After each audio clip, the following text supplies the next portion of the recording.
কাঁকরোল অনেকের মতো আমারও এই সবজিটা খেতে একদম ভালো লাগে না, তবে মা যখন এই রান্নাটা বানায় তখন মাছ মাংস বাদ দিয়ে এইটা দিয়েই পুরো ভাত খাওয়া হয়ে যায়।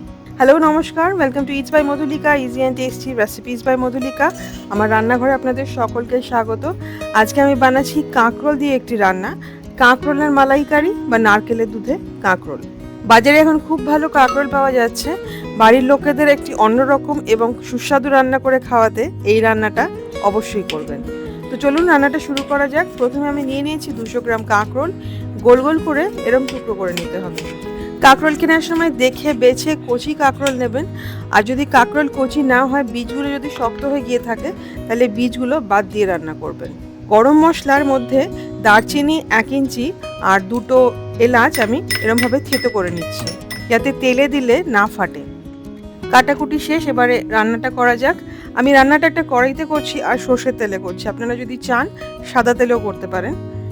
কড়াইতে 4 টেবিল চামচ সর্ষের তেল নিয়ে নিয়েছি। কাঁকরোলটা ভাজতে হবে, সেই জন্যই তেলটা একটু বেশি লাগছে। কাঁকরোলটা ভেজে নেব, খুব লাল লাল হবে না, হালকা করে ভেজে নেব। হাই ফ্লেমে ক্রমাগত নাড়িয়ে, মানে আঁচ বাড়িয়ে ক্রমাগত নাড়িয়ে ভাজবো, যাতে পুরো সিদ্ধ না হয়ে যায়। তেলের মধ্যে খানিকক্ষণ সাঁতলে নেব। সিদ্ধ আমরা নারকেলের দুধে মশলার সাথে মিশিয়ে করব, যাতে সেই টেস্টটা কাঁকরোলের ভেতরে চলে আসে। কাঁকরোলটা এরকমভাবে ভেজে নিয়ে তুলে নিচ্ছি। কাঁকরোল ভাজার পরে এই যে তেলটা আছে তাতে ফোড়ন দেব তেজপাতা 2টো, শুকনো লঙ্কা 2টো। শুকনো লঙ্কাটা আর তেজপাতাটা একটু ভেজে নেব, যতক্ষণ না শুকনো লঙ্কাটা একটু ক্রিস্প হয়ে যায়, লাল লাল করে ভাজা হয়ে যায়, খুব সুন্দর একটা গন্ধ বেরোবে।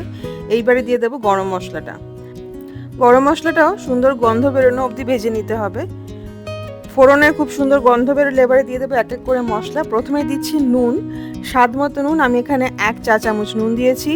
জিরে গুঁড়ো দিয়ে দিচ্ছি 1 চা চামচ, ধনে গুঁড়ো 1/2 চা চামচ, লাল লঙ্কা গুঁড়ো 1/2 চা চামচ, হলুদ গুঁড়ো 1/4 চা চামচ, আদা বাটা 1/2 চা চামচ। একটুখানি জল দিয়ে 1/4 কাপ জল দিয়ে ভালো করে মশলাটা মিশিয়ে নিয়ে কষাতে হবে যতক্ষণ না তেল বেরোচ্ছে। শুকনো লঙ্কার গুঁড়ো যেটা আমি ইউজ করেছি, তার মধ্যে অর্ধেক কাশ্মীরি লঙ্কা আর অর্ধেক এমনি শুকনো লঙ্কা আছে। মশলাটা যতক্ষণ কষছে ততক্ষণ নারকেলের দুধটা রেডি করে নিই। আমি আজকে নারকেলের দুধের গুঁড়ো ইউজ করছি। 25 গ্রাম নারকেলের দুধের গুঁড়োর মধ্যে 1/2 কাপ হালকা গরম জল মিশিয়ে ভালো করে মিশিয়ে নেব। ফ্রেশ নারকেলের দুধ ইউজ করলে কিন্তু রান্নার টেস্টটা আরও ভালো হবে। আমি আজকে যেরকম নারকেলের গুঁড়ো থেকে দুধ বানালাম, সেটা কিন্তু 10-15 মিনিট রেখে দিলে দুধটা অনেকটা ঘন হয়ে আসবে। ফিরে আসা যাক রান্নাটায়। জল শুকিয়ে তেল বেরিয়ে এসেছে, তার মানে মশলাটা একদম কষানো হয়ে গেছে। খুব সুন্দর একটা গন্ধ বেরিয়েছে কষা মশলার। এইবারে দিয়ে দেবো ভেজে রাখা কাঁকরোলগুলো।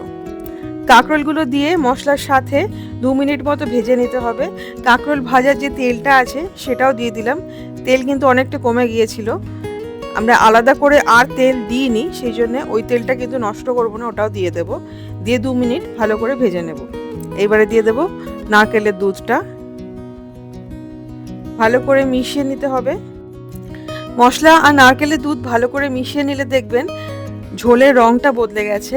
এইবারে ঢেকে একদম লো ফ্লেমে 5 থেকে 7 মিনিট রান্না করতে হবে, বা ততক্ষণ রান্না করতে হবে যতক্ষণ না কাঁকরোলটা একদম সিদ্ধ হয়ে যায়। কাঁকরোলটা কিন্তু মাঝারি সাইজের কাটতে হবে, খুব বেশি মোটা না, খুব বেশি পাতলা না।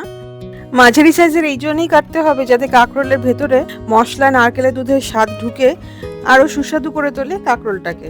দিয়ে দেবো চিনি 1/2 চা চামচ। রান্নাটা একটু মিষ্টি মিষ্টি হলেই ভালো লাগে। গরম মশলা গুঁড়ো দিয়ে দেবো 1/4 চা চামচ। খুব ভালো করে মিশিয়ে নেব। এটা বাড়িতে বানানো গরম মশলা গুঁড়ো, সেই জন্য 1/4 চা চামচ দিলাম। আপনারা চাইলে শাহি গরম মশলা ইউজ করতে পারেন, সেক্ষেত্রে কিন্তু 1/2 চা চামচ দেবেন। ঘি দেবো 1/2 চা চামচ। ঘিটা কিন্তু অপশনাল, যদি আপনারা চান নাও দিতে পারেন, তবে দিলে স্বাদটা কিন্তু অনেকটা ভালো আসবে। দিয়ে দেবো লঙ্কা, কাঁচা লঙ্কা 6টা থেকে 7টা। খুব ভালো করে মিশিয়ে গ্যাস বন্ধ করে ঢেকে রেখে দেবো 10 মিনিট। তাহলেই রেডি হয়ে যাবে কাঁকরোলের মালাইকারি বা নারকেলের দুধে কাঁকরোল। সার্ভ করবেন গরম ভাতের সাথে। গরম ভাতের সাথেই এটা খেতে খুব ভালো লাগে। কাঁকরোলের মালাইকারি ঠিক এইভাবে বানান এবং আমাকে কমেন্ট করে জানান যে আপনাদের কেমন লাগলো। আমি কথা দিতে পারি যারা কাঁকরোল খান না তারাও এই রান্নাটি চেটে পুটে খাবেন। রেসিপি ভালো লাগলে প্লিজ লাইক করবেন, শেয়ার করবেন। আমার চ্যানেল ইটস বাই মধুলিকা অবশ্যই সাবস্ক্রাইব করবেন। সাবস্ক্রাইব করার সময় বেল আইকনটি প্রেস করতে কিন্তু ভুলবেন না, যাতে আমি যখনই কোনো রেসিপি পোস্ট করব প্রথম নোটিফিকেশন আপনার কাছেই যাবে। খুব ভালো থাকবেন, ভালো ভালো রান্না করবেন। দেখা হবে খুব শিগগিরই একটা নতুন রেসিপির সাথে। Happy cooking. Thank you.